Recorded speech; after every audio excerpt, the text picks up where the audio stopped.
Cerebral palsy सिर्फ एक condition नहीं है बल्कि एक बेहतरीन मिसाल है इंसानी जज्बे की। आज हम जानेंगे इस कंडीशन के बारे में और कैसे इसका ट्रीटमेंट ये प्यारे बच्चों की ज़िंदगी को और आसान बना सकता है।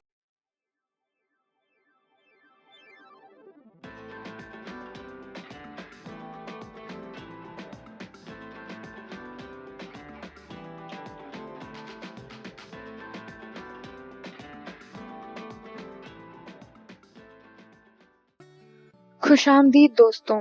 सेरेब्रल पॉल्सी एक न्यूरोलॉजिकल डिसऑर्डर है जो बचपन में ब्रेन इंजरी या एबनॉर्मल ब्रेन डेवलपमेंट की वजह से होता है।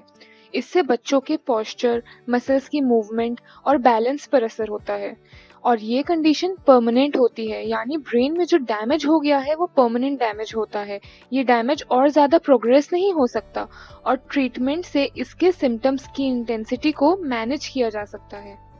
किसी भी रीज़न की वजह से ब्रेन को अगर इंजरी हुई है तो वो बच्चे को सेरेब्रल पॉल्सी हो सकता है। ये ब्रेन इंजरी बर्थ से पहले या बर्थ के दौरान या बर्थ के बाद भी हो सकती है। अब बिफोर बर्थ ब्रेन इंजरी हो सकता है मदर को किसी टाइप का इन्फेक्शन हो या मदर को कोई ट्रॉमा हुआ हो या उनका कोई एक्सीडेंट हुआ हो या ड्रग या अल्कोहल या टॉक्सिन से उनका एक्सपोजर हुआ हो जिसकी वजह से बेबी में ब्रेन इंजरी हो सकती है। अब बर्थ के टाइम पे हो सकता है बच्चे को कोई इन्फेक्शन हो जाए या बच्चा देर से रोए, पैदा होते ही ना रोए जिसकी वजह से ऑक्सीजन सप्लाई नहीं होगी ब्रेन को, जिसकी वजह से ब्रेन में इंजरी हो सकती है। या डिलीवरी के टाइम बच्चे का कोई ट्रॉमा हुआ हो या एक्सीडेंट हो गया हो या तो प्री मैच्योर डिलीवरी हुई हो या तो बेबी ने डिलीवरी के टाइम पेट का गंदा पानी पी लिया हो।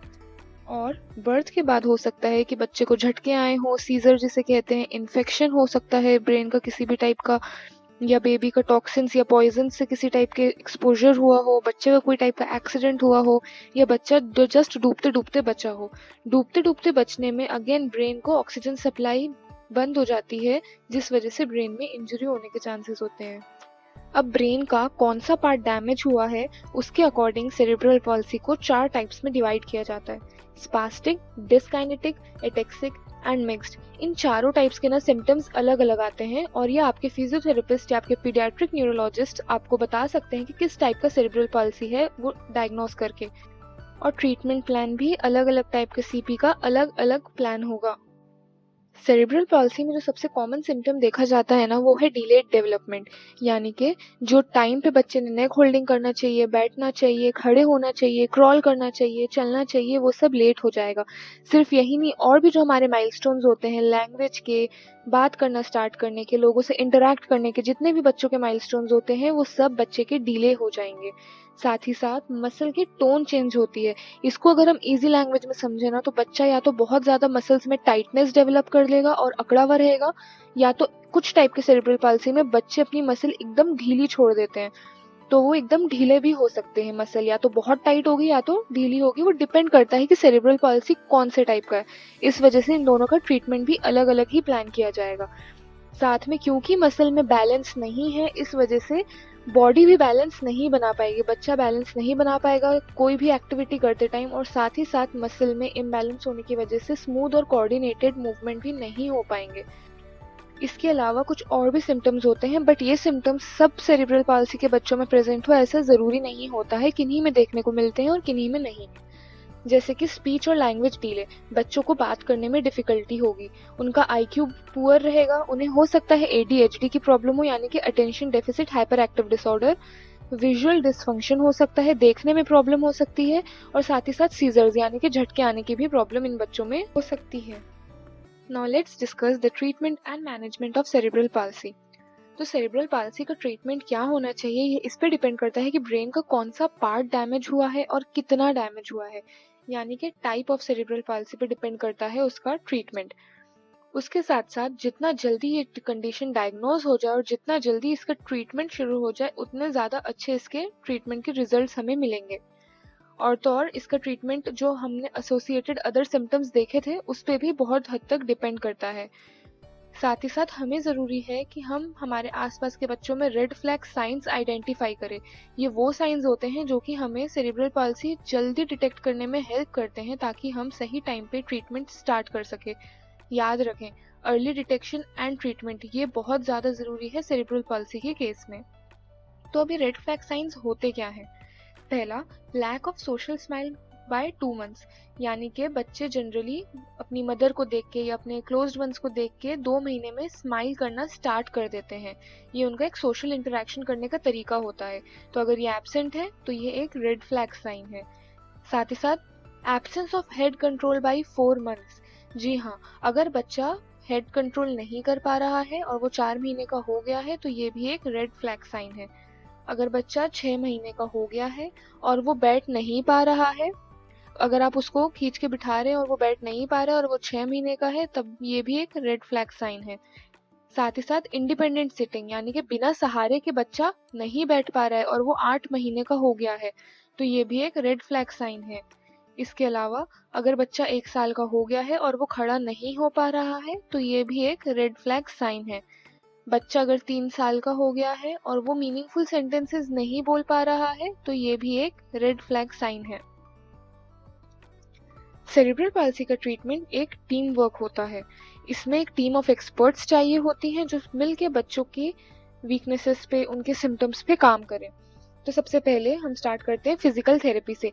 एक फिजियोथेरेपिस्ट बहुत ज़्यादा ज़रूरी होता है क्योंकि हमने देखे हैं सेरेब्रल पाल्सी मूवमेंट और पोस्चर का डिसऑर्डर है जो कि एक फिजियोथेरेपिस्ट इजीली ट्रीट कर सकते हैं। फिजियोथेरेपिस्ट्स आर मूवमेंट एक्सपर्ट। वो डायग्नोस करते हैं कि कौन सी मसल में वीकनेस है, कौन सी मसल में टाइटनेस है, किस टाइप का सेरेब्रल पाल्सी है, किस मसल को स्ट्रेंथनिंग की ज़रूरत है, कोर की स्ट्रेंथनिंग पे। ओवरऑल वो बेबी के सारे मसल्स पे वर्क करते हैं और उन्हें बेटर बनाने की कोशिश करते हैं। साथ ही साथ फिजियोथेरेपी में बच्चा इंटरैक्शन करना भी सीखता है। अलावा स्पीच थेरेपी ये उन बच्चों के लिए होती है जिन्हें बात करने में, बोलने में कोई भी तकलीफ हो। उसके अलावा पीडियाट्रिक न्यूरोलॉजिस्ट, कुछ बच्चों को सीजर्स की भी प्रॉब्लम रहती है, उनके लिए पीडियाट्रिक न्यूरोलॉजिस्ट से कंसल्ट करना बहुत ज़्यादा ज़रूरी है क्योंकि अगर सीजर्स कंट्रोल में नहीं रहेंगे तो सेरेब्रल पाल्सी के लिए हम कितनी ही थेरेपी क्यों ना करा ले, बेबी रिकवर नहीं कर पाएगा। इसके अलावा पीडियाट्रिक ऑर्थोपेडिक, कुछ कंडीशंस में जब टाइटनेस बहुत ज़्यादा बढ़ जाती है तो एक ऑर्थोपेडिक से ओपिनियन लिया जा सकता है। कुछ मेडिकेशंस होती हैं जिनसे टाइटनेस कम की जा सकती है और साथ ही साथ कुछ सर्जरीज होती हैं जिनसे टाइट मसल की हम लेंथ इंक्रीज कर सकते हैं। इसके अलावा जो इम्पोर्टेंट रोल होता है वो एक ऑर्थोटिस्ट का होता है। ऑर्थोटिस्ट वो हेल्थ केयर प्रोवाइडर होते हैं जो कि ऐसे डिवाइसेस डिज़ाइन करते हैं जो कि मोबिलिटी को इम्प्रूव करते हैं, अलाइनमेंट सही रखते हैं और डिफॉर्मिटीज़ को प्रिवेंट करते हैं। और जो मेन फोकस होता है हमारे ट्रीटमेंट का, वो बेबी की क्वालिटी ऑफ लाइफ को इम्प्रूव करने के लिए होता है। तो क्वालिटी ऑफ लाइफ को कैसे इम्प्रूव किया जाए? तो सबसे पहले तो रेगुलर थेरेपी। अगर बच्चे को लेस सीवियर सेरेब्रल पाल्सी हुआ है तो वो थेरेपी से ऑलमोस्ट नॉर्मल उसका रिहैब हो जाएगा, बच्चा चलने फिरने भी लग सकता है। लेकिन अगर बहुत ज़्यादा सीवियर केस है सेरेब्रल पाल्सी का और बच्चा बेड पे है, मोबिलिटी नहीं है बिल्कुल भी, तब भी थेरेपी बहुत ज़्यादा ज़रूरी है उनकी क्वालिटी ऑफ लाइफ इम्प्रूव करने के लिए। जैसे कि बहुत ज़्यादा टाइटनेस है अगर बच्चों में, तो थेरेपी के थ्रू हम टाइटनेस की वजह से जो पेन होता है उसे कंट्रोल कर सकते हैं। बच्चे को रेगुलर सिटिंग और स्टैंडिंग पोस्चर्स में लाते हैं थेरेपी में, जिसकी वजह से उनका डाइजेशन और बाकी ऑर्गन सिस्टम्स अच्छे से परफॉर्म कर सकते हैं। इसके अलावा अडेप्टिव इक्विपमेंट्स जो होते हैं जैसे कि व्हील चेयर, वॉकर और ऑर्थोटिस्ट जो असिस्टिव डिवाइसेस डिज़ाइन करके देते हैं, ये सारी चीज़ें बच्चों की क्वालिटी ऑफ लाइफ इम्प्रूव करने में काफ़ी हेल्प करती है, जिसकी वजह से ये थोड़ा बहुत मोबिलिटी कर सकते हैं और बाकी सराउंडिंग में अपने आप को इन्वॉल्व कर सकते हैं। इसके अलावा हमें इन बच्चों की एजुकेशन पे बहुत ज़्यादा तवज्जो देने की ज़रूरत है। इनके लिए स्पेशल एजुकेटर्स होते हैं, स्पेशल स्कूल्स होते हैं जहां आप इन्हें भेज सकते हैं ताकि ये भी बाकी लोगों में अपने आप को इंक्लूडेड फील करें।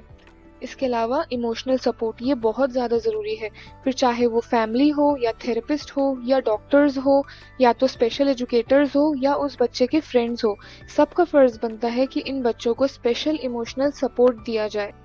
अगर तो सेरेब्रल पाल्सी वाले बच्चे अपने चैलेंजेस और डिफ़िकल्टीज से कोप अप करके नॉर्मल बच्चों के साथ स्कूल जा रहे हैं या कॉलेज जा रहे हैं या अपनी एजुकेशन परस्यू कर रहे हैं, तो ये उनके बैचमेट्स और टीचर्स का फ़र्ज़ बनता है कि उन्हें इंक्लूडेड फ़ील कराएं, उन्हें इमोशनली सपोर्ट करें। क्योंकि अगर किसी भी बच्चे में किसी भी तरीके की एबनॉर्मेलिटी है तो वो मेंटली बहुत ज़्यादा डिस्टर्ब है अपनी उस एबनॉर्मेलिटी को लेके। तो ये हमारा फ़र्ज़ बनता है as a colleague, as a classmate, as a teacher कि हम उन्हें बहुत ज़्यादा अपने में इंक्लूडेड फील कराएं और उन्हें इमोशनल सपोर्ट दें। अगर आपके सराउंडिंग में कोई भी ऐसा बच्चा है जिसे सेरिब्रल पाल्सी है, तो उनके साथ और उनके पेरेंट्स के साथ ज़रूर ये वीडियो शेयर करिए। I hope this will be of great help. Thank you. उम्मीद करती हूँ आपको आज की वीडियो पसंद आई होगी। Don't forget to like, share and subscribe. मिलती हूँ अगली वीडियो में, तब तक के लिए याद रखिए, सेहत है तो सब है।